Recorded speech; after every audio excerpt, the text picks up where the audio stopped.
Welcome. I'm Chef Eric Crowley, owner of the Culinary Classroom in Los Angeles, and today we are going to be making a creme anglaise with port wine. Let's get started. We are going to need 1 pint of heavy cream, that's also known as 2 cups, 5 egg yolks, and 4 ounces of granulated sugar. And when we flavor the creme anglaise, we're going to utilize a little bit of vanilla extract, 1 to 2 teaspoons, and 1 tablespoon of port wine. We're going to begin scalding our dairy. That results in taking our heavy cream, putting it into a medium-size pot. A lot of pastry chefs will take about half of their sugar and slowly pour it over the cream. And the remaining half is going to come into play later on. The reason why pastry chefs do this quite often is they say that the sugar helps keep the dairy from burning.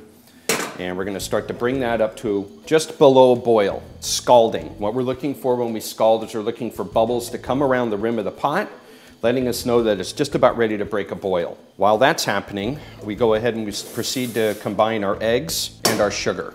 A lot of chefs will tell you that it's really important that you don't start to mix your sugar and your egg yolks together too early. If you wind up combining them too early and you let them sit after blending them like this, the sugar is hygroscopic. It's going to wind up pulling out all the moisture out of the egg yolks, and what you're going to be left with is really grainy consistency of sugar in the bottom of the bowl. No visible egg anymore at all. The sugar will absorb it all, and it's what pastry chefs call burning.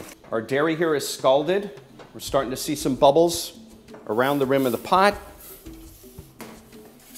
and at that point we're ready to combine the two. If we wind up taking this hot liquid, however, and we dump it right into these eggs, what's going to happen is the hot liquid, which is hovering at around 200 degrees right now, is going to wind up cooking the eggs, and they're going to scramble. So one of the things that we do is we gradually introduce the hot liquid into the eggs in a process called tempering. I'm going to take my hot liquid and slowly pour in the hot liquid into the bowl while I'm constantly whipping it. What this does is this is going to bring up the temperature of the eggs and cool off the temperature of the hot dairy, so the eggs don't scramble.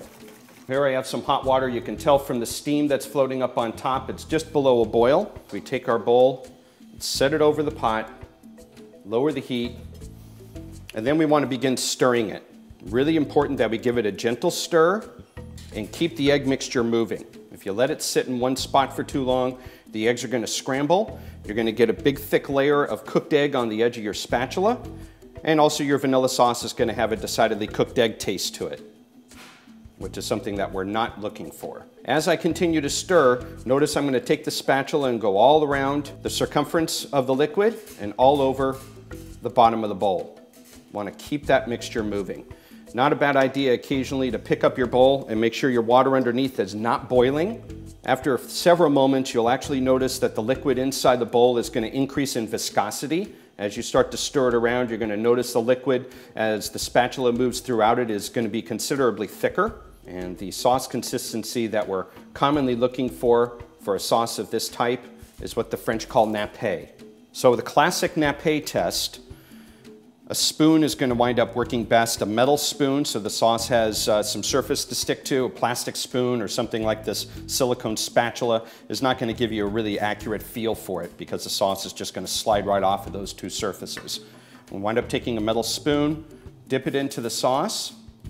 The sauce should coat the back of the spoon very, very lightly, and we should be able to take our finger and cut across that coating. And that coating that I made should not drip back down. That's a really good nappe. Okay. And you can see how the sauce is slightly thicker.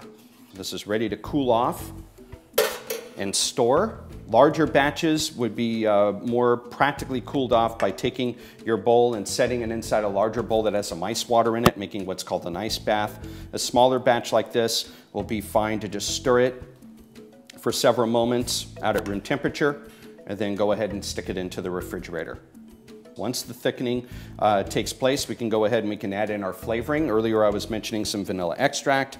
We can take a little bit of vanilla and pour that in, about a teaspoon or so. It's ready to season up with some port wine. Gonna take a tablespoon of port wine and stir it into the sauce to blend it really well. And then this sauce would be great over some vanilla ice cream, for example, even chocolate. And that is our creme anglaise with port wine. Thanks for watching. Be sure to click on other links so you can get other recipes. If you don't see something that interests you, email a request to requests@mahalo.com. Also be sure to subscribe so you can get lots of wonderful additional information. Thanks, and I'll see you soon.